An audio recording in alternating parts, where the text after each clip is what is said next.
One example of the ways that we as a union are helping a lot of migrant workers to come into Canada and stay is under the Temporary Foreign Workers Program. A lot of UFCW Canada local shops take workers under the wing and provide different types of services to make them feel welcome when they first arrive here in Canada. From providing English classes to helping them acclimatize to Canadian winter. Furthermore, for those workers that want to stay at the end of their contract, our union helps them by putting them on the provincial nominee program so they can get the residency and eventually bring their families and live here in Canada and be a productive Canadian citizens. Our union has been fighting legal battles all over since 1995 when it comes to agricultural workers. In 1995, UFCW Canada took the Ontario government to court to challenge the exclusion of agricultural workers from the Labour Relations Act as a violation of workers' rights under the Charter of Rights and Freedoms. The court challenge was won in 2001. However, the Ontario government responded by establishing the Agricultural Employees Protection Act, which grants the freedom to associate but denies collective bargaining rights. Shame. Shame indeed. Given this history, UFCW Canada started a support program for agricultural workers under the Agricultural Workers Alliance banner. The AWA, a non-profit organization that offers through its 10 centers as of 2010, services completely free of charge to all farm workers in Canada. These centers contribute to the workers' empowerment and well-being while they work in the fields of Canada. Many of the centers organize cultural activities, sports, information workshops about safety and workplace issues, as well as leisure activities and trips to make them part of the community. Since the centers are located in communities where farm workers work, the AWA centers and staff also serve as advocates for agricultural workers by promoting the recognition and the value of their work to the development of this country. The centers also work to raise community awareness regarding the exploitative conditions, the inequality, and the workplace discrimination that these workers endure. UFCW Canada and the AWA have built their success in solidarity and with commitment of many community groups and individuals working voluntarily or permanently, like many in this room tonight, along with these two organizations. Thanks to the efforts of UFCW Canada, both migrant and domestic agricultural workers now have protections under the Ontario Occupational Health and Safety Act. In 2008, the Ontario Court of Appeal ordered Ontario to respect the charter rights of farm workers to join together for the purpose of collective bargaining. I'm sure most of you heard of this news back in November 17. We opened bottles of champagne, we celebrated, and we said, this is it, we won. The workers now have the right. However, in February of this year, the government of Ontario and Dalton McGuinty decided to appeal the decision. And as many of you, that hearing was actually held just a day yesterday. Ironically, just one day before this special day. Shame.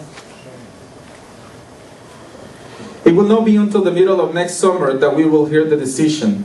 However, we remain confident that justice will prevail and that the workers will celebrate their victory.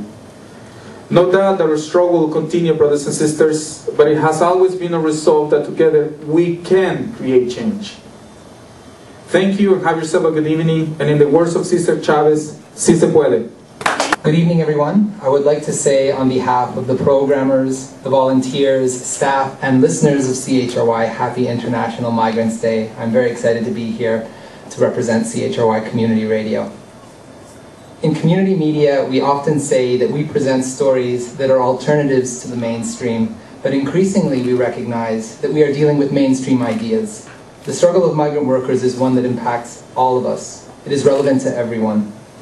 If we accept that the rights of any person can be infringed upon, then we accept that is true of our own rights.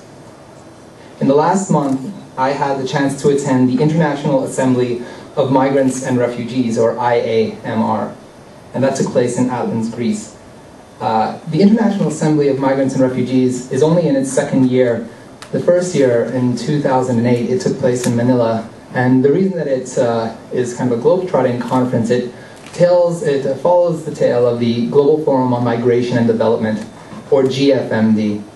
The GFMD is a state-sponsored conference which seeks to, in essence, find more efficient ways to exploit migrants, and it exists on the premise that migration and development go hand in hand. Also, they dare to base their decisions or come to their conclusions with no consultation of migrant workers themselves. A very common refrain, and perhaps one of the slogans of the IAMR conference, is no to GFMD, no to forced migration, because those two things are what is a byproduct of that state-sponsored conference. Now, I was there as a delegate, but also as a documentarian, walking with my recorder and my audio cables in my hands. As much as I wanted to participate in discussions and to contribute out of necessity, I spent more time listening, and I did relish this opportunity. Marco attended along with me, and we kind of made a very good team. Myself with an audio recorder, Marco with a camera. So we wanted to share a couple of clips with you. The first one that we're going to share is just some of the voices from the conference, the IAMR conference. And so I wonder if someone could actually hit the lights, and we're going to show you a quick slideshow with some audio as well. Hope you enjoy. I attended the first IAMR in Manila, and I come from an organization that works with migrant workers and refugees, and we were, I think, part of the forming of IMA, International Migrants Alliance, and it's absolutely critical, I think, to try and represent the voices of refugees and migrants the best that you can, because often when we go for international conferences or assemblies, they tend to be, I think, civil society talking to civil society about what civil society can do, which is important, absolutely important, but sometimes I think that there's a big gap between what civil society intends to do and what migrants and refugees themselves want. The process of GFMD itself, which is taking place with the government meeting, and this is another forum when we rejected that purely government process, but in the same time, I think it's very challenging for people of migrant movement to come together and actually the trade union as well. I hope this forum will be some spaces for differences of people, the way of their organizing, the way of to work with the community. But at the same time, I hope we can voice some concerns, which is some shared common concerns by the different groups into the government, and especially related to the issue of migration and the rise of the migrant worker. My name is Jose Gonzalez. I'm a community organizer, and my organization name is the National Front of Indigenous Community, Indigenous Front. We believe if we educate ourselves and educate our members that to learn their rights as a human beings and the right that Mother Nature gives us, we can be a better community and better organization. We try to teach people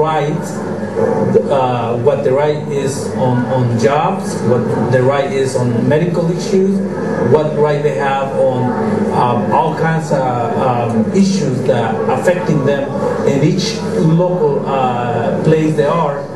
So the government should not intervene on those rights. My name is Malik Si. I'm from Senegal. I'm a member of a trade union called Confédération Nationale des Travailleurs du Sénégal. Translation, National Confederation of Workers of Senegal. The migration problem is a world problem. Everybody get involved, and it's a part of the workers, and we think that it's our responsibility to take care of this issue. So our 3-point action plan follows from this. First, we are proposing a campaign for the right to settle. Now we define that right to settle as the right to permanent residency for all migrating people.